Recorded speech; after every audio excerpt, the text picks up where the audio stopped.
irresistible. Like two floating logs, they met in a head-on rush, caught, and sped along together. Yet had Jeffery Curtin kept at scrivening for 20 years, he could not have put a quirk into one of his stories weirder than the quirk that came into his own life. Had Roxanne Milbank played 36 parts and filled 5,000 houses, she could never have had a role with more happiness and more despair than were in the fate prepared for Roxanne Curtin. For a year they lived in hotels, traveled to California, to Alaska, to Florida, to Mexico, loved and quarreled gently, and gloried in the golden triflings of his wit with her beauty. They were young and gravely passionate. They demanded everything and then yielded everything again in ecstasies of unselfishness and pride. She loved the swift tones of his voice and his frantic, if unfounded, jealousy. He loved her dark radiance, the white irises of her eyes, the warm, lustrous enthusiasm of her smile. "Don't you like her?" he would demand rather excitedly and shyly. "Isn't she wonderful? Did you ever see?" "Yes," they would answer, grinning. "She's a wonder. You're lucky." The year passed. They tired of hotels.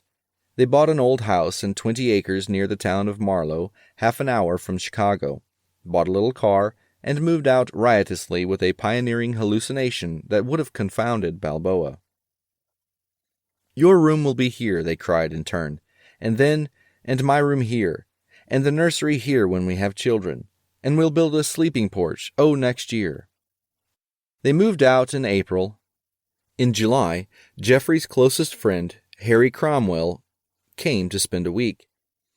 They met him at the end of the long lawn and hurried him proudly to the house. Harry was married also. His wife had had a baby some 6 months before and was still recuperating at her mother's in New York. Roxanne had gathered from Jeffery that Harry's wife was not as attractive as Harry. Jeffery had met her once and considered her shallow. But Harry had been married nearly 2 years and was apparently happy, so Jeffery guessed that she was probably all right. "I'm making biscuits," chattered Roxanne gravely. "Can your wife make biscuits?" "The cook is showing me how. I think every woman should know how to make biscuits. It sounds so utterly disarming. A woman who can make biscuits can surely do no—" "You'll have to come out here and live," said Jeffery. "Get a place out in the country like us, for you and Kitty." "You don't know Kitty. She hates the country. She's got to have her theaters and vaudevilles." "Bring her out," repeated Jeffery. "We'll have a colony. There's an awfully nice crowd here already. Bring her out." They were at the porch steps now, and Roxanne made a brisk gesture toward a dilapidated structure on the right. "The garage," she announced. "It will also be Jeffrey's writing room within the month. Meanwhile, dinner is at 7. Meanwhile to that, I will mix a cocktail." The two men ascended to the second floor. That is, they ascended halfway, for at the first landing Jeffery dropped his guest's suitcase and in a cross between a query and a cry exclaimed, "For God's sakes, Harry, how do you like her?" "We will go upstairs," answered his guest, "and we will shut the door." Half an hour later, as they were sitting together in the library, Roxanne reissued from the kitchen, bearing before her a pan of biscuits. Jeffery and Harry rose. "They're beautiful, dear," said the husband intensely. "Exquisite," murmured Harry. Roxanne beamed.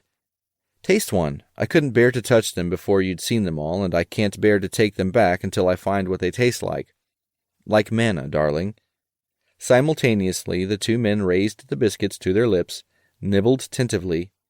Simultaneously, they tried to change the subject, but Roxanne, undeceived, set down the pan and seized a biscuit. After a second, her comment rang out with lugubrious finality. "Absolutely bum!" "Really? Why, I didn't notice." Roxanne roared. "Oh, I'm useless," she cried, laughing. "Turn me out, Jeffery. I'm a parasite. I'm no goal—" Jeffery put his arm around her. "Darling, I'll eat your biscuits." "They're beautiful anyway," insisted Roxanne. They're decorative," suggested Harry. Jeffery took him up wildly.